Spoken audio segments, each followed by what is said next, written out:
Welcome to Retirement Dreams. In this video, we're going to turn the clock back to the summer of 2017. My youngest daughter Paula and I headed north to the great state of Alaska. But first, just a little bit about Alaska. Starting with how did it become a state?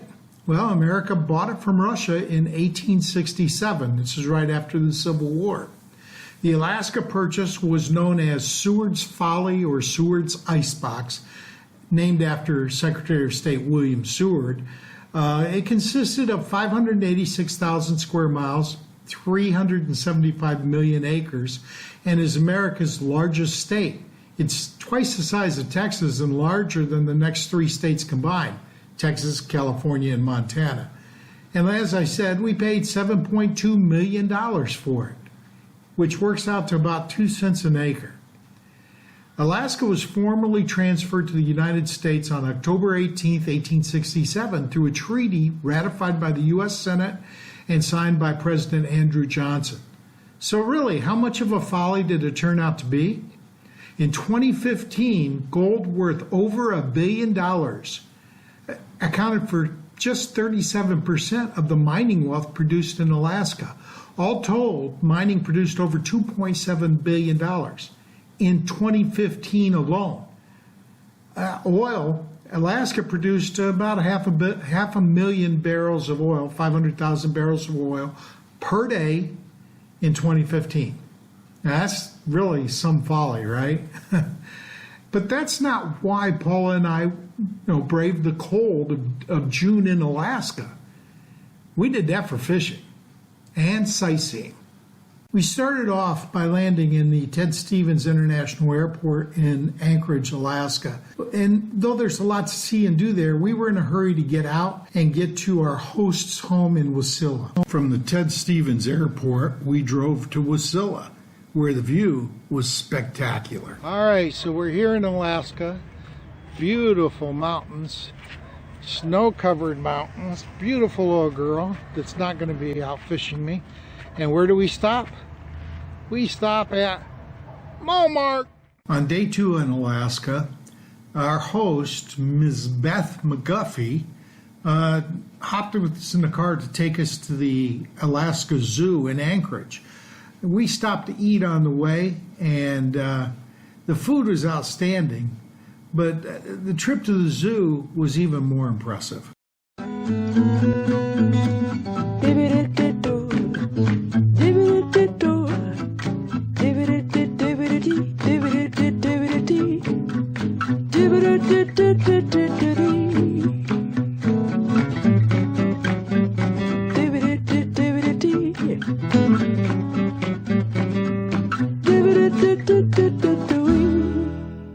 So on our next day, we headed north to Talkeetna. I hope I pronounced that right. This is a beautiful little town, but to get there, you have to drive through the mountains. And that was just a spectacular drive. I really enjoyed it. From the mountains to the lakes and rivers, there is something to see for everyone. So if you get yourself to Alaska, take a day and go north to Talkeetna. I think you'll like it. You come into the little town and it's just shops everywhere. It is a tourist trap, there's no doubt, but it's worth it. And there are reasons tourists show up there. There's so much to see and things I had never seen before. I just thought it was an amazing place to go. Paula really liked the boots, reused as powder plants, and I enjoyed everything about it, including the Mexican moose sign. On the next day, we finally headed down to Homer. Homer is where we were taking our fishing charter out. And again, the ride is spectacular, and we even saw some salmon fishermen, which you'll see coming up in a video. But first, I want to explain something about my daughter, Paula. She loves to quilt, and we had to stop at every quilting place on the way down. I enjoyed stopping to take a look at the people fly fishing for salmon. I didn't see anybody catch anything. Probably somebody did. I just missed it on the tape. But we enjoyed it. So I didn't mind when Paula wanted to stop at places where she could get quilting fabrics. And in fact, some of them had quite a nice view. This one is in Sterling, Alaska, on our way down. I think that the next place might have been Soldotna. I'm not sure, but we stopped several times, and you can see from the video, you know, there's a lot to see on the way down. Take your time, enjoy life. We weren't fishing till the next day, so we had a hotel lodge for 2 nights. So we were able to, you know, get in late, eat, sleep, get up early the next morning for the fishing trip. But, you know, it was just a very nice ride down. I mean, you can see this is just a very impressive drive. Not too much traffic this far south. It was a long way from Wasilla. So we did do a lot of driving. So the occasional stop on each side was okay with me because, again, we had the lakes, we had the mountains, and Paula did the driving because she rented the car. I loved it. I really did. I don't mind being chauffeured around where I can use my camera to capture what I'm seeing on the way down. Now, I know you guys, most of you are here for the fishing part of the video, and trust me, it's coming up, and it's coming up quite soon, but in the meantime, just enjoy the stops we made. This is Soldotna, I believe, the quilting place Paula stopped at. But now we're coming into Homer, and we're getting closer and closer, and it's lower and lower because it's, you know, sea level. Homer is, so I think this sign actually says Homer. So we went by, and yeah, the next morning it was fishing time. This is kind of a view of the boat and the sunrise that came up as we headed out. We really enjoyed this trip out. Paula enjoyed it, but it was cold. 10 degrees colder on the water than in the air, and this kind of shows you the views we had where we were fishing. These little islands kind of dotted it, and we used a lot of big bait, and this is what we did. Why don't we close that door? Yeah, I can do that. This is a really big one.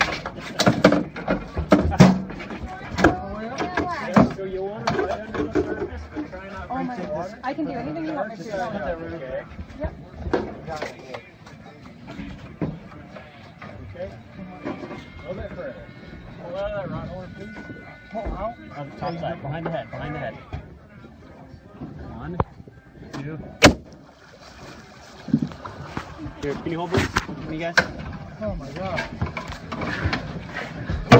Holy cow! Oh boy! Dad! Hell yeah! Good job! That is a huge one. Yes, it's man. It's easily Dad,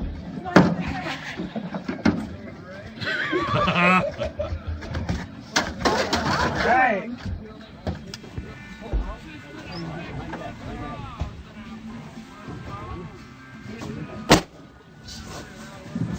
I think they shot Can you the hold fish. this? Holy cow! Oh boy! Dad! Hell yeah! Good job! That is a huge one. That's a big ass fish, man. It's easily Dad, smile for the camera. Between 4 and 5 feet long and 111 pounds. And Paula could have had it, but she sent it to me. He wasn't happy about the gaff attempt, was he?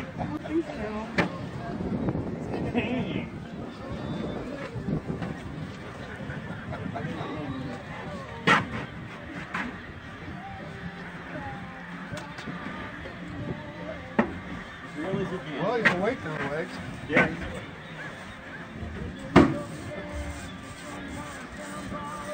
You're not going to gaff him now? Or you I'm gonna just gaff ran? him again. Oh, he ran? He moved just as I hit him with the camera. No play. Yeah. There he is. Good grubby bugger.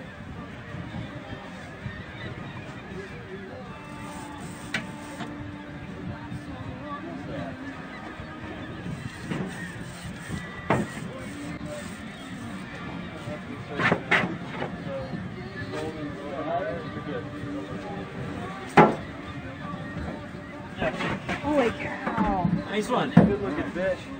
Sucker. Yeah. Yeah. ahead. Good job. Nice fish. You want to hold them up That's next to very you? nice. Look at that. Do you have your Now, we each caught one over 30 before we went on to do some more fishing. And next up were Dale and Paula, who both hooked on at the same time, but I only got Paula's version. Paula have a shooter? Everybody pop this one off. Up a little bit higher. Oh, hold on, hold on. Hold on. Forward.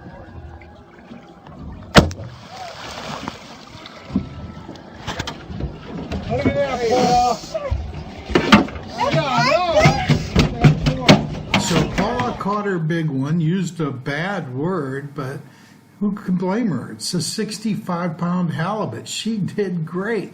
We also fished for rockfish, and we also caught little ones, but when we got back, we got to see an eagle actually feasting on the leftovers of a fillet, and then we got close enough to film it.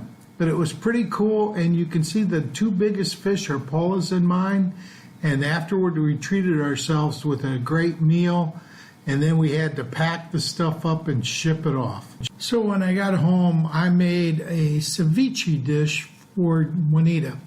I used a single rockfish fillet and cut it into 1-inch blocks for cooking it. I put the fish into a bowl with lime juice, a little bit of orange juice, and a little bit of real lemon, and then closed it for a couple hours, 2-3 hours.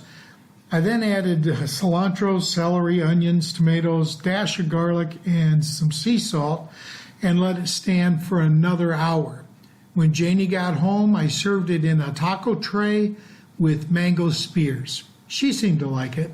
The trip to Alaska isn't the cheapest vacation you'll ever take, but it's well worth it. Being with your child when they catch a 65-pound monster and hearing the excitement in their voice, well, there's no amount of money that can bring you the joy that I got from that trip. I hope all of you get to take your kids on an adventure like that one day. You'll never Hi, forget it's me, it. your host, Greg Kellogg, and I understand that we can't get to everything that you would like us to cover. However, if you leave a comment, we'll be sure to try to at least answer it in the comments.